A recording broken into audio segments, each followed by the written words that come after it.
La joven que ves en pantalla salió un día para su colegio y notó que un hombre la perseguía. La joven, asustada, le mandó una foto de la cara de este sujeto a su padre y le expresó que sentía miedo y que su vida corría peligro. Ese sería el último mensaje de la joven. Lo que sucedió después fue realmente macabro.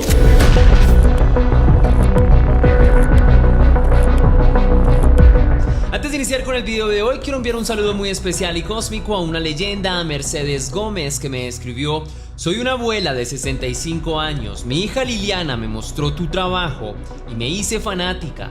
Te miro todos los días y me encanta lo que haces, te seguiré apoyando siempre. Qué hermoso mensaje, leyenda, de verdad. Mercedes, a tu hija Liliana también muchísimas gracias. Me motiva mucho que te guste el contenido, me enriquece el alma leer comentarios tan bonitos como el tuyo. Te deseo lo mejor del mundo. Ojalá la vida te ilumine tanto como iluminas la vida de los demás. Te envío un mega abrazo cósmico. Cuídate mucho y te deseo una feliz semana. Ahora sí, la pregunta del día de hoy es: ¿cuál ha sido el momento más peligroso que has vivido? Déjame tu respuesta en la caja de comentarios.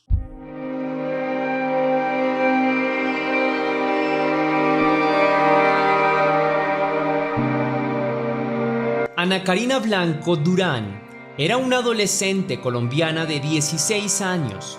Vivía en la localidad de El Playón, ubicada al norte del departamento de Santander, una zona con poco más de 13.000 habitantes y ubicada a 41 kilómetros de Bucaramanga, la capital departamental. La región está rodeada por bosques y ríos, por lo que es rica en flora y fauna, pero también dificulta las rutas de acceso y salida del municipio. Ana Karina era la hermana mayor de un total de 3 hermanos, al igual que muchas otras familias de la región. La familia de Karina estaba muy limitada económicamente. Ella misma tuvo que enfrentar estas mismas dificultades desde su más tierna infancia. Pese a ello, Karina era una joven saludable, de carácter amable y extrovertida. Para el 2022, la joven cursaba su último año escolar y estaba a punto de graduarse del colegio. Aunque era una joven decidida y llena de sueños como cualquier otra joven, también la inquietaban múltiples cosas de la nueva etapa que tenía que afrontar. En una tarea que la joven entregó poco antes de los sucesos ocurridos, expresó cuáles eran sus sueños y aspiraciones, pero también sus miedos. En primer lugar, Karina quería asistir a la universidad y estudiar psicología o filosofía. Pese a que el futuro parecía abrumarla un poco, la joven mencionó que trataba de estar enfocada en el ahora y cumplir con sus responsabilidades académicas. En su trabajo, la joven también destacó la importancia de su madre. Dijo que era la persona que más la inspiraba y en quien encontraba fuerzas para salir adelante. Ella quería estudiar porque creía que de esta forma más tarde podría comprarle a su madre la casa de sus sueños. Además, en esta especie de carta, Karina confesó que una de sus mayores aficiones en la vida era leer y mencionó que lo hacía desde muy joven. Sentía particular debilidad hacia las comedias románticas. Por otra parte, Karina también habló del profundo miedo que crecer le generaba y decía que no sabía si estaba preparada para enfrentar el mundo, muchas veces inclemente y despiadado, sola. En su escrito menciona que hubiese querido devolver el tiempo para poder compartir más tiempo con sus amigos y sus hermanos, y haber jugado más como una niña, pues a pesar de que ella todavía era muy joven, había tenido que madurar más rápido de lo que le correspondía. Y es que esta es una situación que muchos jóvenes en países latinoamericanos deben asumir, en parte por las limitaciones económicas de los padres, especialmente las hermanas mayores. Deben asumir una especie de rol de madres sustitutas cuando todavía son muy pequeñas. Todos estos pensamientos plasmados en un trabajo para el colegio nos permiten hacernos una idea más clara de quién era Karina, una joven con toda la vida por delante y muchas metas por cumplir, pero también frecuentada por los miedos que son propios de esa edad. Karina era también una joven responsable y, a pesar de que vivía bastante lejos del colegio, solía faltar muy poco. Sus profesores la estimaban por su responsabilidad y porque era un estudiante muy inteligente. De hecho, el colegio quedaba tan retirado de la casa de la joven que ella tenía que caminar durante aproximadamente 30 minutos hasta la parada de un bus, y una vez tomaba el transporte, el trayecto se demoraba aproximadamente otros 15 minutos hasta el colegio. La joven muchas veces tenía que hacer este trayecto totalmente sola.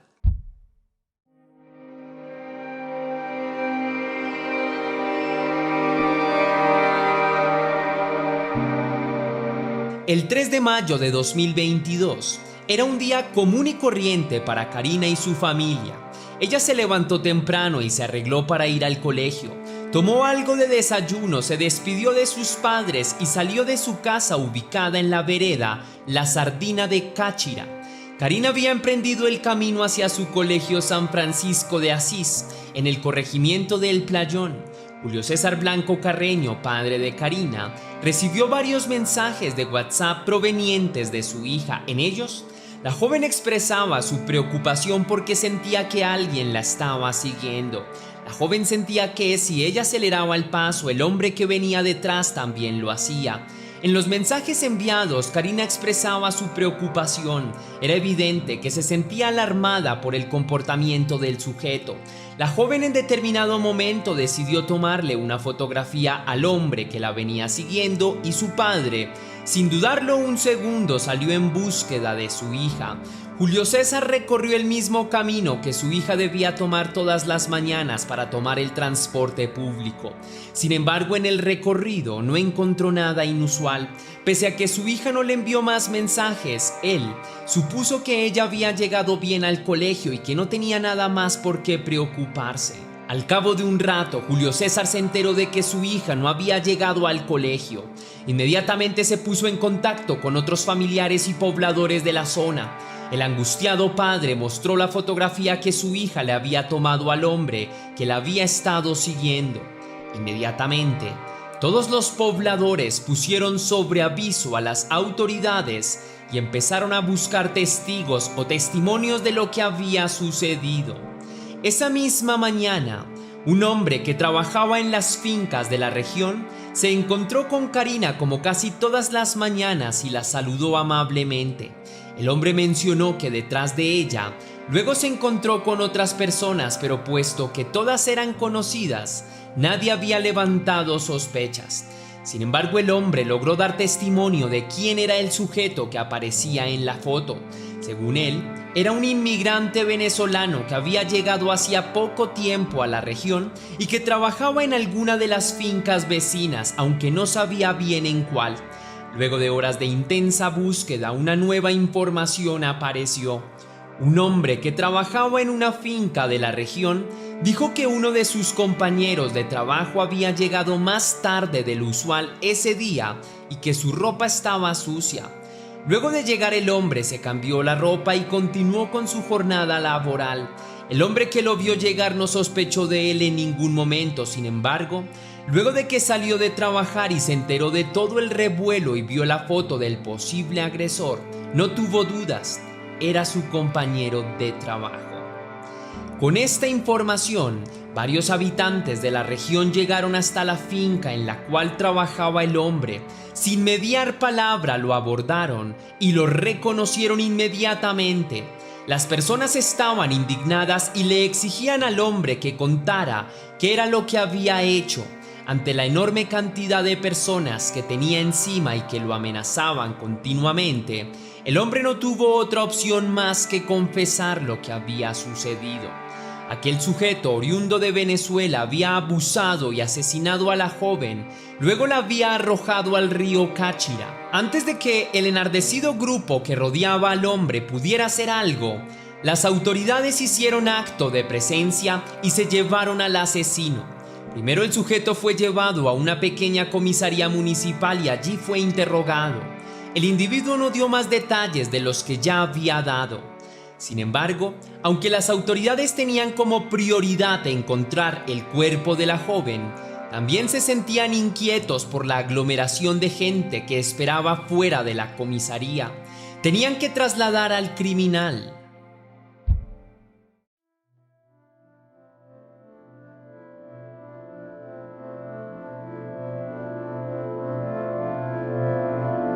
Cada vez eran más y más las personas que se reunían alrededor de la pequeña comisaría. Las autoridades temieron por la seguridad del individuo y lo sacaron escoltado para trasladarlo a un lugar más seguro. No obstante, apenas el sujeto salió de la comisaría, la turba enardecida se abalanzó contra él. No importó que el hombre estuviera rodeado de policías, estos no pudieron hacer absolutamente nada ante el inmenso grupo que se abalanzó contra ellos. El grupo tomó al individuo y lo llevó hacia un camino rural. Cuando las autoridades trataban de acercarse, los pobladores los mantenían al margen. Esta vez la turba logró que el hombre confesara dónde había arrojado el cuerpo de la joven. Sin embargo, a este punto la indignación era tanta que los golpes empezaron a llover. Ya no era suficiente con las amenazas. Un grupo de hombres empezó a patear al sujeto, luego fue arrastrado y recibió puños. Después la violencia subió en intensidad y fue golpeado con palos, varillas y todo tipo de objetos. Incluso en determinado momento, como fue captado en una cámara, un hombre empieza a propinarle al sujeto múltiples heridas con arma blanca. Durante todo el tiempo las autoridades trataron de parar el linchamiento. No obstante, los propios pobladores no dejaron acercar a ningún policía. Luego de varios minutos de golpiza y hasta que la turba notó que el sujeto yacía sin vida en el piso, fue que permitieron a las autoridades acercarse al hombre. Luego de esto, el grupo se dispersó rápidamente y empezaron a buscar a la joven. Al cabo de un tiempo, el cuerpo de Karina finalmente fue encontrado. La joven evidenciaba a lo largo de su cuerpo múltiples heridas con arma blanca. La más grande estaba a la altura del pecho, pero también tenía una a la altura del cuello. Más tarde se hizo el levantamiento del cuerpo y fue sometido a pruebas de análisis forenses. Por otra parte, la identidad del responsable del asesinato de Karina y que había sido linchado hasta la muerte fue revelada.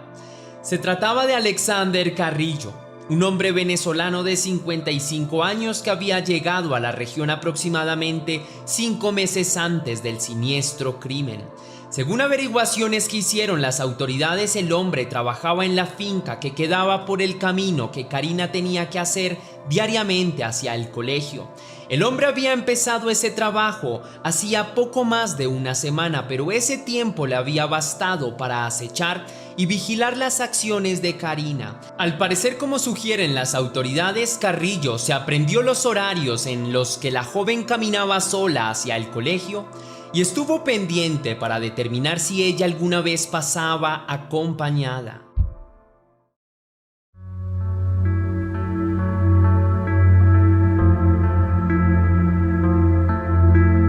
Más tarde, los resultados de la necropsia revelaron que Karina había sido abusada y que había muerto producto de las heridas en su cuello y en el pecho. Además de estas dos heridas, la joven también tenía una herida de arma blanca a la altura del mentón. Durante las horas que siguieron a este lamentable acontecimiento, los medios de comunicación y las redes sociales se llenaron con noticias e imágenes de lo que había sucedido. Toda la comunidad de Santander y de Colombia estaba indignada por lo que había sucedido con esta inocente joven. El dolor que todo esto produjo a la familia es imposible de narrar. La madre de Karina aparecía en medios de comunicación y hablaba de la pena tan honda que sentía. Su llanto desgarrador estremecía a todos los que la escuchaban. La mujer declaraba que no quería vivir más y que no era capaz de entender cómo algo así le podía haber sucedido a su familia. Al día siguiente se organizaron múltiples marchas y velatones para honrar la memoria de Karina. En su colegio, la indignación también se hizo sentir. Estudiantes, profesores y administrativos llevaban pancartas en las que exigían justicia y seguridad para la comunidad. En el colegio se celebró un emotivo evento en su memoria y en el que se leyó una carta que rechazaba los actos de los que había sido víctima. Los momentos en el que uno de sus compañeros lee la carta envuelto por el llanto y asegura que en esta ocasión ella no vestía falda ni estaba borracha, que solo iba de camino al colegio para estudiar. ¿Cuál es ahora la excusa para justificar el asesinato de una mujer? En el evento, los profesores y directivos del colegio también exigieron más acompañamiento por parte de la policía, pues por esas regiones la mayoría de jóvenes viven en zonas rurales y alejadas y a menudo se tienen que desplazar por caminos solitarios y peligrosos.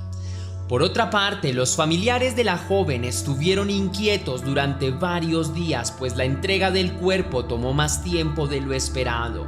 Sin embargo, una vez el cuerpo de Karina fue entregado, se llevó a cabo el velorio. A este asistieron muchísimas personas, tanto conocidas como desconocidas. Las personas querían expresar su apoyo a la familia y expresar su repudio a cualquier tipo de crímenes en contra de las mujeres y de las niñas. Pese a que todo esto supuso un inmenso dolor para los familiares de Karina, el drama de la familia no terminó aquí. Luego de todos los acontecimientos, las autoridades iniciaron un proceso legal para tratar de identificar a las personas que habían participado en el linchamiento de Alexander Carrillo. Lo que más necesitaban las autoridades era determinar quién le había propinado al hombre las heridas con arma blanca que habían terminado con su vida. Cabe resaltar que varias de las personas que participaron en el linchamiento tenían el rostro cubierto. No obstante, para las autoridades, quienes desde el principio del caso rechazaron la justicia por mano propia, en el entorno familiar de Karina había al menos un implicado en el linchamiento. El drama seguiría creciendo cuando las autoridades determinaron, no se sabe por qué medio, que Julio César era el principal responsable por la muerte de Alexander Carrillo. Según algunos oficiales, el padre de Karina habría sido quien le propinó las heridas con arma blanca al asesino de su hija. En diciembre de 2022, un fiscal ante el Juzgado Segundo Promiscuo de Cáchira le imputó a Julio César Blanco el cargo de homicidio agravado por el asesinato de Alexander Carrillo. El papá de Karina se declaró inocente de todos los cargos y negó su implicación en los acontecimientos que terminaron en la muerte del asesino de su hija.